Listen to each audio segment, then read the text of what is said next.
Si vraiment c'est pour comprendre mieux le Forex que tu as cliqué sur cette vidéo, alors laisse-moi te dire que tu es au bon endroit. Je vais t'expliquer certaines choses que tu n'as jamais vues ailleurs. Je vais prendre le temps de te révéler certains éléments, certains trucs sur le Forex trading que beaucoup, d'accord, tu n'as jamais vu ailleurs.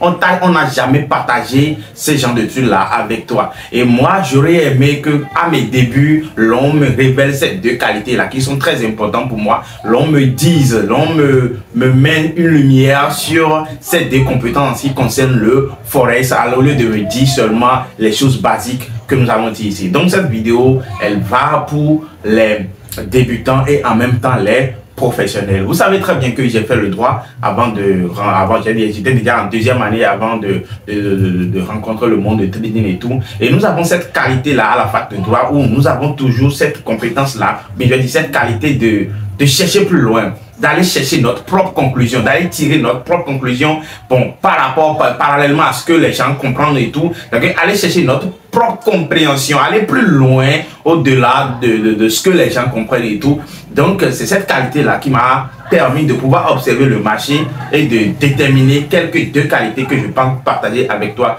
dans cette vidéo. Si c'est la première fois que tu tombes sur la vidéo, abonne-toi, active la cloche de notification, tu vas beaucoup apprendre. Ici, nous parlons que du trading, la rentabilité, comment devenir surtout rentable, c'est l'objectif de cette chaîne-là. Alors, on y va rapidement.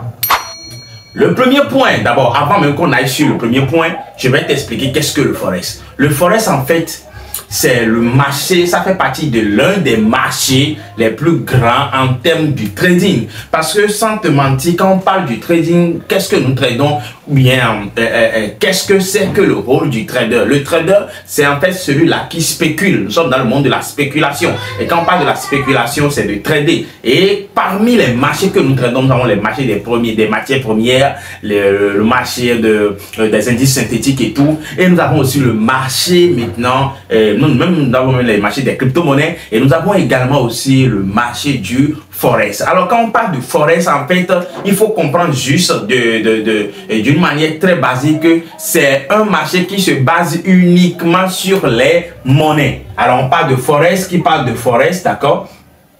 Qui parle de Forex, parle en fait de monnaie.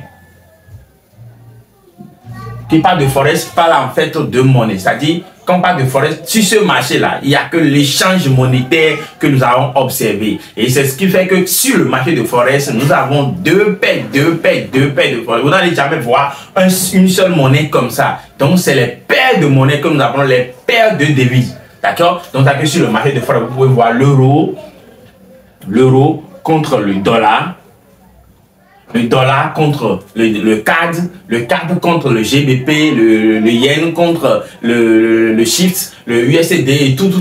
Voilà. Donc d'accord. Donc ça veut dire que c'est une multiple, c'est-à-dire une panoplie de monnaies que l'on retrouve sur le marché de Forex. Donc quand vous entendez Forex, mettez-vous en clair en même temps que nous parlons d'un marché qui est consacré uniquement pour la monnaie. Donc l'échange se fait en fonction des valeurs. C'est-à-dire tu remarques que quelle monnaie tu es sur tel marché. Par exemple, si nous sommes sur tel marché, maintenant nous avons remarqué que telle monnaie peut prendre la valeur sur telle. Alors on parie et on mise sur la hausse de ceci. Alors, on revient sur le deuxième point. Et je vais dire, on revient maintenant sur un point d'abord avant d'aller toujours sur les deux qualités. Alors, le premier point que vous devez savoir que en réalité, ça c'est pour les débutants.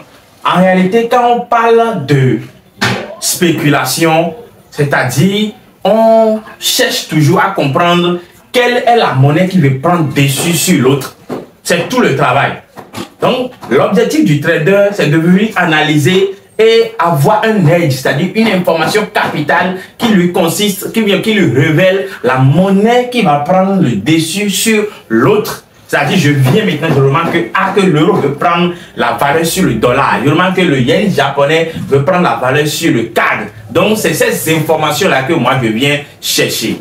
Alors, cela veut dire que lorsque j'obtiens cette information, je parie maintenant sur la monnaie qui veut prendre le dessus sur l'autre. Maintenant, avant d'avoir maintenant cette qualité de parier sur le Forex, qu'est-ce qui se passe? Lorsque vous voyez un pair, ça c'est le premier point que je vais vous révéler maintenant dans cette vidéo dont je parlais.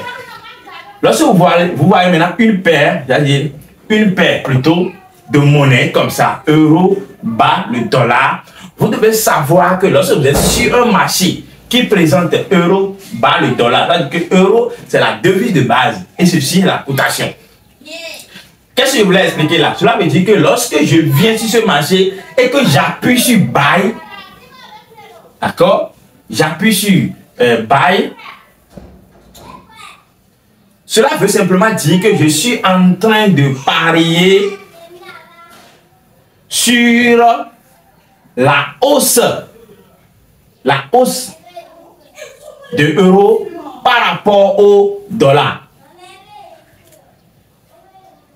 Je ne sais pas si vous avez compris. Donc, vous devez savoir que lorsque je viens sur un marché sur lequel ils ont écrit euro, bat, dollar, et que je viens, que j'appuie sur buy ici, directement, je suis en train de dire que l'euro va prendre le dessus sur le dollar, sur le USD. Et maintenant, lorsque maintenant j'appuie maintenant sur celle sur ce marché, sachez que je suis en train de dire que c'est le dollar en fait qui va prendre la hausse sur l'euro. C'est-à-dire que lorsque j'ai une information, d'accord, je sais que c'est des petits trucs qu'on devait vous expliquer en tant que débutant lorsque vous voulez rentrer dans le trading, parce que lorsque je vous rentre dans ma formation que je suis en train d'expliquer, je remarque que beaucoup ne comprennent pas ça tout de suite. Alors lorsque je remarque maintenant que j'ai un aide, mon information me dit maintenant que le dollar veut hausser, et que j'ouvre mon graphique, je sélectionne un graphique sur lequel ils ont écrit euro bat dollar. Je ne devrais pas miser sur la hausse pour dire que je ne devrais pas miser sur je ne devrais pas appuyer sur buy pour dire que je suis en train d'acheter le dollar. Non. Ici, quand tu appuies sur buy, ça veut dire que tu es en train de vendre en fait le dollar. Donc l'information que tu as qui prouve que le dollar veut hausser, tu es en train de faire le contraire sur le graphique.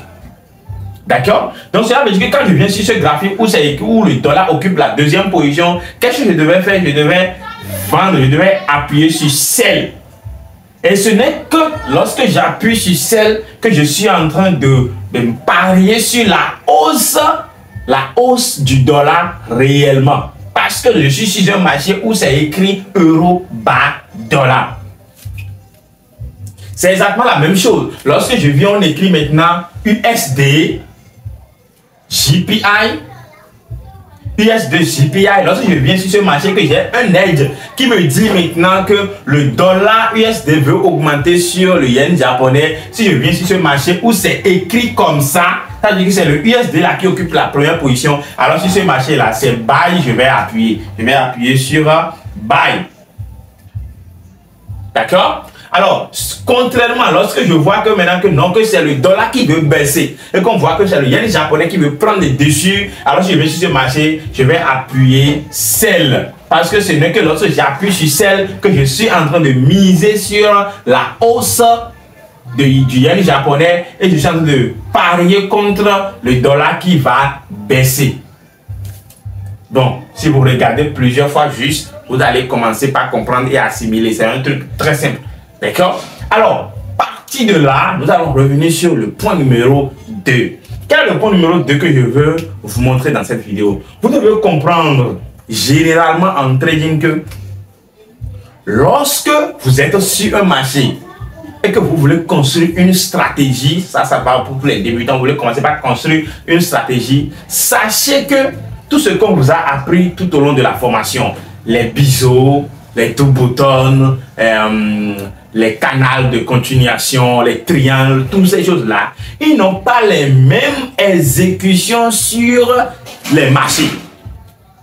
Vous allez voir maintenant que si vous voulez construire une vraie stratégie qui vous sera très très sophistiquée, sachez que les configurations ne se réalisent pas de la même manière sur chaque paire.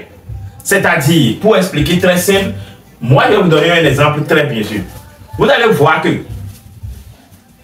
les biseaux, nous allons prendre l'exemple des biseaux. Si vous allez sur le marché de l'euro JPI, vous allez sur le marché de euro JPI,